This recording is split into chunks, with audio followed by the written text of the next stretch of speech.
안녕하세요. 저는 한국에너지공과대학에 근무하고 있는 유룡 교수입니다.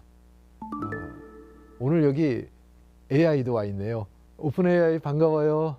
네, 반갑습니다, 교수님. 제가 오늘 얘기할 내용은 화학 촉매에 관한 내용입니다.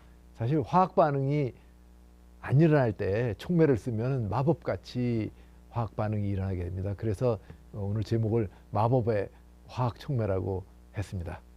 자, 오픈 AI도 이 화학 촉매에 대해서 뭐 좀 알고 있어요? 화학 촉매는 화학 반응을 가속화하거나 효율적으로 진행시키는 물질입니다. 이는 반응 속도를 높이고 반응 조건을 완화함으로써 반응 시간을 단축하거나 원하는 반응 생성물을 얻을 수 있도록 도와줍니다. 아유, 오픈 AI도 굉장히 잘 알고 있네. 그래서 이 오픈 AI와 함께 강의를 한번 진행해 보도록 하겠습니다.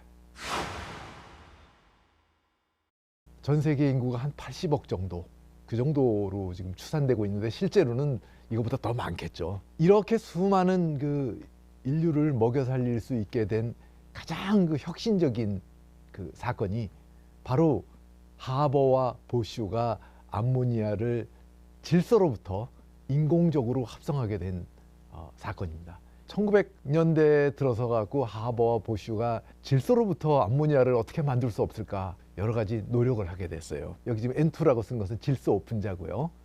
H2라고 쓴 것은 수소 분자입니다. 그래서 세 개의 수소 분자와 질소 분자 하나를 화학 반응을 시키면 두 개의 이론적으로 암모니아 분자가 나오는데 이걸 아무리 시켜봐야 이 사람들이 노력해봐도 안 나와요. 뭐 압력을 왕창 올려보고 몇백 기압으로 올리고 온도를 몇백 도로 올려도 절대 일어나지 않습니다. 이걸 어떻게 하면 좋을까? 여러 가지 노력을 했어요. 그러다가 사건이 하나 발생한 겁니다. 반응이 잘 안 가다가 어느 날 갑자기 이제 반응이 갔죠. 고온에서 200기압까지 올리려면 아주 벽이 두꺼운 강철통 속에서 이런 질소와 수소 기체를 반응시키려고 시도했을 거라고 봐요. 안 그러면 통이 없잖아요. 용기가 이런 압력을 견딜 수 있는.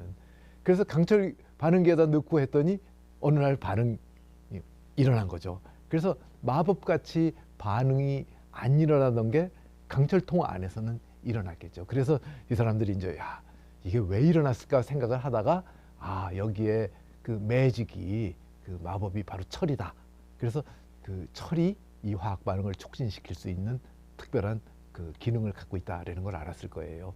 이후로 암모니아를 우리가 인류 최초로 인공적으로 합성하게 되면서 이걸 이용한 화학 비료를 주게 됨으로써 농작물 생산에 획기적인 증가를 갖고 오게 됐죠. 그래서 촉매를 이용한 화학 반응이 이 전 세계 인류를 구한 사건인 적이. 그 후에 이제 많은 과학자들이 연구를 했어요. 이게 철이 도대체 말이야 어떻게 해서 암모니아 합성 반응을 촉진시킬 수 있는 그런 역할을 할까? 질소 분자 2개하고 수소 분자 3개가 4개가 동시에 기체 중에 와서 충돌할 확률은 거의 없어요. 그러니까 4개가 공중에서 와서 동시에 만나야 이게 반응이 일어나는데 이건 불가능한 일이잖아요. 그래서 어떻게 해야 되느냐 하면 철 표면에서 이 질소와 이 수소 분자들을 갖다 끌어들여서 표면에 붙여버려요. 그러면 그 표면에 붙은 질소와 수소는 이미 기체가 아니죠. 그래서 표면 위에 농축이 돼서 그 위에 단단히 붙어 있다가 거기서 수소는 또 다시 원자들 2개로 구성된 수소가 원자가 쪼개져 갖고 하나씩 따로 떨어져 나가죠. 그리고 질소와에 가서 부딪히고 또 거기서 반응이 나는 거예요. 기체 중에 4개의 분자가 동시에 충돌해서 반응하는 확률은 거의 없지만 표면 위에다가 이렇게 질소 분자와 수소 분자를 같이 붙여놓고 거기서 수소를 다시 원자로다 쪼개놓고 그 쪼개진 수소는 굉장히 활성이 높잖아요. 그래갖고 그것들이 반응을 하니까 암모니아가 표면 위에서 생기는 거죠. 그러다가 만들어진 암모니아가 표면하고 더 이상 오래 거기 머물릴 이유가 없죠. 암모니아는 표면을 별로 좋아하지 않으니까. 그래갖고 표면에서 떨어져 나와가지고 기체중으로 가는 거예요. 이런 게 촉매의 원리가 이제 그 알려지면서 사람들이 그 후에 여러 가지 다른 반응에 이제 적용을 한 거죠.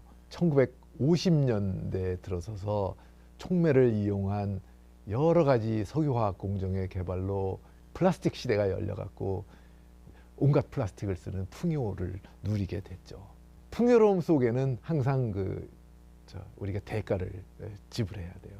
이 석유화학 반응, 또 석유를 많이 쓰기 때문에 여기서 이산화탄소가 엄청나게 나와갖고 그 지구 온난화 시대에 접어들게 된 거예요.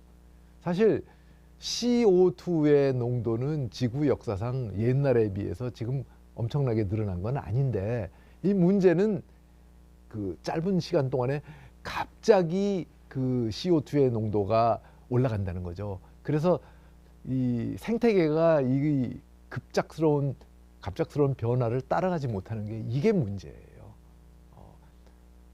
제 생각에는 방법이 앞으로 몇 가지 있는데 그 중에 하나가 새로운 촉매 화학 반응을 찾아내자는 거예요.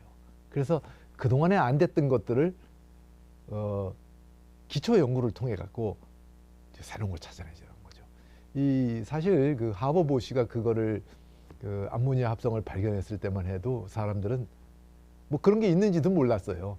이거 완전히 그 당시에는 기초 연구였는데, 이 기초 연구가 실용성을 보여줌으로써, 실용성 있는 연구로 발전함으로써 이런 그 인류 사회의 그 전환을 맞게 된 거죠.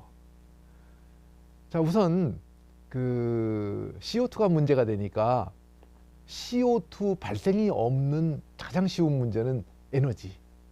즉 CO2 없이 우리가 전기나 열을 만들어내는 게 지금 가장 그 우선순위예요. 그래서 이제 사람들이 많은 연구를 하고 있는 게 당분간 원자력 발전에 의존하면서 앞으로 수소를 이용한 핵융합을 통해서 미래의 에너지 문제를 해결하자.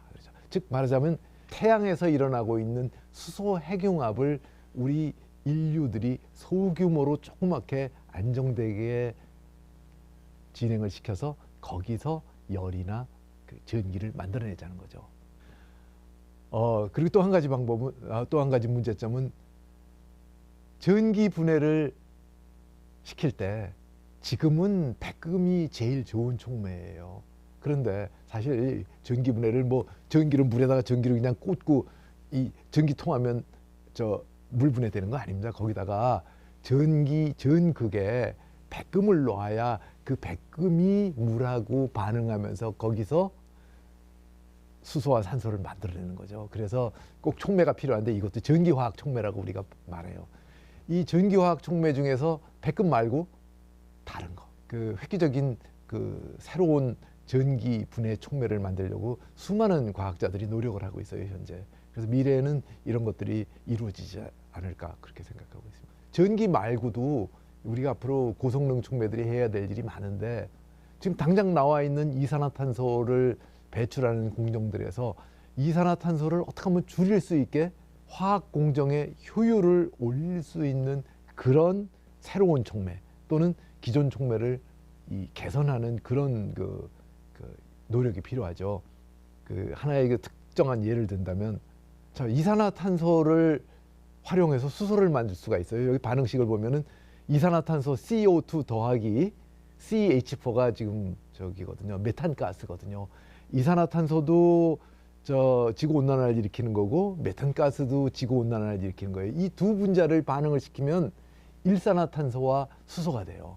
그럼 이 일산화탄소는 다른 화학 원료를 쓰고 수소는 연료를 쓰거나 또는 다른 화학 반응에 쓸 수가 있는 거죠. 그래서 이런 반응을 시키면 굉장히 좋은데, 문제는 이 CO2 더하기 CH4 말로는 쉬운데 이 반응이 잘 안 일어나요. 그래서 여기에 촉매가 필요하고 새로운 촉매가 필요하고 또 이 에너지가 필요해요. 이런 반응들은 열을 흡수하기 때문에 굉장히 높은 에너지가 필요해요. 그래서 이런 에너지를 뭘로 공급할 것이냐, 원자력, 태양광, 수소 핵융합 이런 데에서 나오는 에너지를 이 화학 반응에다가 공급을 해야 반응이 일어나죠. 그게 두 가지 문제예요. 에너지, 촉매. 이산화탄소 이용해서 우리가 메탄올을 만들어서 메탄올을 연료로 쓸 수가 있어요. 자, CO2 즉 이산화탄소하고 수소를 반응하면 메탄올이 합성되거든요. 이 반응 역시 에너지를 공급해 줘야 되는데 이런 그 에너지를 공급해 주기 위해서는 다른 그 뭐 전기나 이런 그 클린 에너지가 필요하게 되죠. 그래서 현재도 이런 그 메탄올을 합성하기 위한 촉매 연구를 많이 하고 있어요. 우리 실험실에서도 지금 현재 이런 연구를 하고 있고 위에 말한 CO2 더하기 CH4 이런 그 연구들을 하고 있어요. 그다음에 이제 세 번째로 내가 혹시 이런 것들이 가능하다고 말하는 건 석유 없이 화학 원료를 제조해야 돼요. 앞으로는. 왜냐하면 이 석유라는 것이 지금 언제 고갈될지 모르죠. 뭐 100년 후에 고갈될 수도 있고 얼마나 오래 갈지 모르는데 석유가 없어지더라도 원유가 없어지더라도 그 천연가스는 상당히 오랫동안 계속 나올 수 있어요. 즉 일설에 의하면 뭐 100년, 200년을 더 갈 수 있다 그런 얘기도 하고. 그래서 이런 그 메탄가스, 메탄올 또는 그 바이오매스죠. 바이오매스라는 건 뭐냐면 나무 이런 것들이죠. 또는 뭐 해조류 이런 것들을 이용해 가지고 화학 원료를 합성할 수가 있는 거죠. 예를 들면 우리가 나무의 원료인 셀룰로스를 분해해 가지고 연료를 만들고 석유화학에 필요한 그 원료 물질들을 합성하고 그럴 수가 있는 거죠. 이래서 이 과제들이 과연 우리 인류가 앞으로 몇십 년 만에 앞으로 할 수 있는가, 이 과제를. 또는 몇백 년이 걸릴 것이냐, 이거는 지금 우리로서 현재로서는 우리가 모르는 거예요. 그럼 우리 연구실에서는 그동안에 이와 관련해서 무슨 일을 했느냐. 물론 아까 말씀드린 대로 뭐 CO2 더하기 메탄가스의 반응, 뭐 메탄올 합성 뭐 이런 것들도 연구를 하고 있다 그러는데 그건 지금 요새 하고 있는 일이고, 지금까지 이제 해왔던 일 중에 대표적인 일을 몇 가지 일을 드리겠습니다. 이런 그 화학적인 내용은 그 일반 대중들한테는 굉장히 그 생소하고 이해하기가 어렵기 때문에 제가 알기 쉽게 이제 개념만 조금 그 말씀을 드리겠습니다. 그래서 과학적으로 볼 때 이게 매우 충분치가 못한 설명인데요. 이제 하나는 우리가 비누 분자잖아요. 비누 분자를 이제 계면활성제라고 이제 화학에서는 그렇게 얘기하는데, 이 머리가 동그랗고 이 꼬리가 달려 있는 게 비누 분자인데, 이런 그 비누 분자 비슷한 그 화학 계면활성제 분자를 규산염 이온들이 녹아 있는, 규산염 그러면 우리가 뭐냐면 유리를 그 NaOH 가성소다하고 섞어서 가열해서 녹이면 규산염들이 나와요. 그래서 우리가 실리케이트라 그러는데, 그 규산염하고 유리 분자들이 들어있는 그 용액을 섞어서 흔들면 지금 이 슬라이드에 보여드리는 대로 이 규산염 이온이 바깥쪽에 쭉 그 들러붙게 되고, 안쪽에 그 유기 분자, 즉 그 계면활성제 분자들이 그 안쪽에 그 들어가게 됩니다. 그래갖고 이것들이 이런 그 나노 그 대롱 같은 형태로 다 만들어지는데, 이 나노 대롱들이 다시 여러 개가 쌓여서 그 마치 벌집 구조를 연상하는 나노 다공성 물질이 만들어집니다. 그 아래에 있는 거는 실제로 우리가 전자현미경 사진을 찍은 거예요. 보면은 구멍 하나는 대략 한 4, 5나노미터 정도, 그 정도, 굉장히 작은 거죠. 이런 그 물질이 만들어집니다. 그러면 그 구멍마다 그 속에는 그 계면활성제 유기 분자가 들어있기 때문에 이걸 높은 온도로 가열해서 불로 태워버리는 거죠. 말하자면 산소하고 반응해서 타서 없어지고 나면 그 규산염들이 그 사이에 붙어서 그 유리가 되는 거예요. 그래갖고 어떤 유리가 되느냐 하면은 나노 구멍이 뚫려 있는 나노 유리가 되는 거예요. 그러니까 나노 다공성 유리가 되는 거죠. 그래서 이 나노 다공성 유리가 돼갖고 이 다공 구멍 속에다가 다른 촉매를 넣고 뭐 여러 가지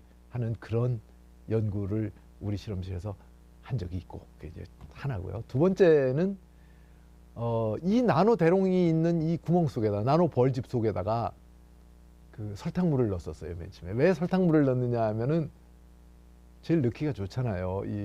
보통 저런 걸로 지금 목적이 탄소를 만드는 거였는데, 탄소를 만들려면 우리가 나무를 이용해서 만들거나 또는 뭐 플라스틱의 원료가 되는 뭐 그런 것들을, 고분자 이런 것들을 만들어야 되는데 얼마나 불편하겠어요. 저 나노 구멍 속에 그 나무가 들어가나요? 안 들어가죠.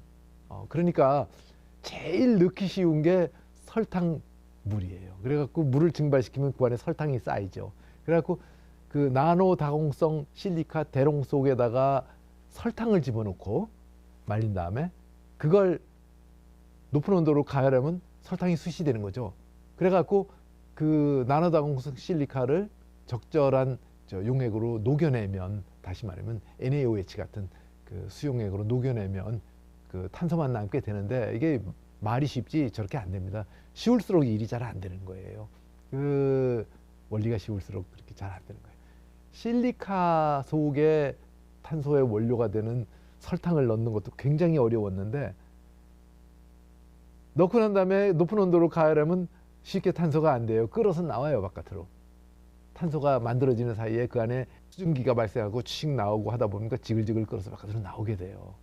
그래서 내가 생각해낸 게 뭐냐면, 황산이 저 설탕이나 저런 거를 탄소로 만드는 촉매작용을 하는 게 아닌가.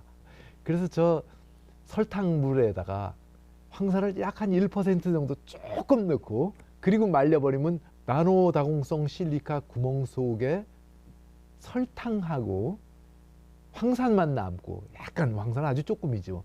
그리고 바짝 말라버리게 되거든요. 건조기 같은 데다 집어넣고 살짝 가열하면 100도만 조금 넘으면 그 속에 있는 설탕이 까맣게 수치돼요. 그렇게 했더니 정말로 나노다공성 탄소가 그림같이 잘 만들어졌어요. 전자현미경 사진인데 정말 그림같이 그 앞에 보여드렸던 나노다공성 그 실리카의 구멍 속에마다 탄소가 만들어지고, 그런 다음에 그 실리카는 없애가지고 그 역상이 떠진 거죠. 구멍이, 빈 구멍이 탄소가 된 거죠, 지금. 그래서 이렇게 나노 다공성 물질을 만들어서 내가 이걸 그 CMK라고, 그러니까 카본 메조 스트럭처 바이 카이스트, 그래서 CMK라고 명명해서, 이 CMK는 굉장히 유명해요. 우리 분야에서 이렇게 나노 구멍이 규칙적으로 뚫려져 있는 탄소로서 제일 처음에 나타난 물질이기 때문에 표준 물질로 굉장히 많이 쓰이고 있어요. 연료전지 또 2차 전지 그런 것들을 만드는 이 그릇으로 그 연구하고 있는 재료로 쓰이고 있죠. 왜 그러냐면 저 탄소는 전기를 통하니까요. 그 CMK 탄소는 전기화학 촉매로 쓰일 수도 있고, 전지 뭐 이런 전극 재료를 만드는데 그 표준 물질로 쓰일 수가 있습니다. 마지막으로 이건 좀 복잡해 갖고 그렇게 이해하기가 조금 힘드시더라도 제가 아주 쉽게 한번 설명해 볼게요. 맨 위에 보여드리는 저 분자에 그 NN 써놓은 게 두 개가 있죠. 그건 질소 원자가 두 개 있다는 뜻이에요. 그리고 그 바깥에 그 회색으로 다 되어 있는 거는 전부 탄소들이고, 탄소 원자들이고, 하얗게 조그만 동그라미로 있는 것들은 수소죠. 이렇게 굉장히 복잡한 큰 기타란 분자예요. 뭐 비누보다 훨씬 복잡하죠. 이렇게 생긴 분자를 만들어 갖고 아까 말씀드린 규산염 이온들이 그 녹아 있는 수용액에다가 저걸 넣고 섞어주면 자동으로 납작한 판상의 그 제올라이트 물질이 만들어져요. 제올라이트가 만들어지는데, 보통 제올라이트는 큰 결정으로 만들어져 갖고 구멍이 여기서부터 여기까지 많아요. 이게 이쪽 끝에서 저쪽 끝까지 구멍이 한 1000개쯤, 수천 개쯤 있어요. 위아래도 1000개, 이렇게 1000개. 그러니까 1000개 하면 전부 10의 9승 15개죠. 15개의 구멍들이 그 한 개의 그 결정 또는 한 개의 입자 안에 들어 있는데, 저걸 보세요. 저길 보면은 한 층이 매우 얇아가지고 구멍이 2개밖에 없어요, 한 층에. 그래서 저런 그 최소 두께의 제올라이트 촉매 물질을 만들었다. 그래갖고 상당히 각광을 받았었죠. 그 해에 사이언스지에 나온 그 연구 업적들 중에서 10대 업적으로 뽑히기도 했었고, 상당히 그 우리 연구실에서 자랑할 만한 그런 연구 업적이었어요. 앞으로도 우리 그 미래 사회에 CO2 절감이라든가 또는 새로운 에너지 절감용 촉매들을 우리가 그 기초 연구를 통해서 발명할 수 있다면 인류 사회가 더욱 크게 그 발전하지 않겠는가, 이런 생각을 합니다.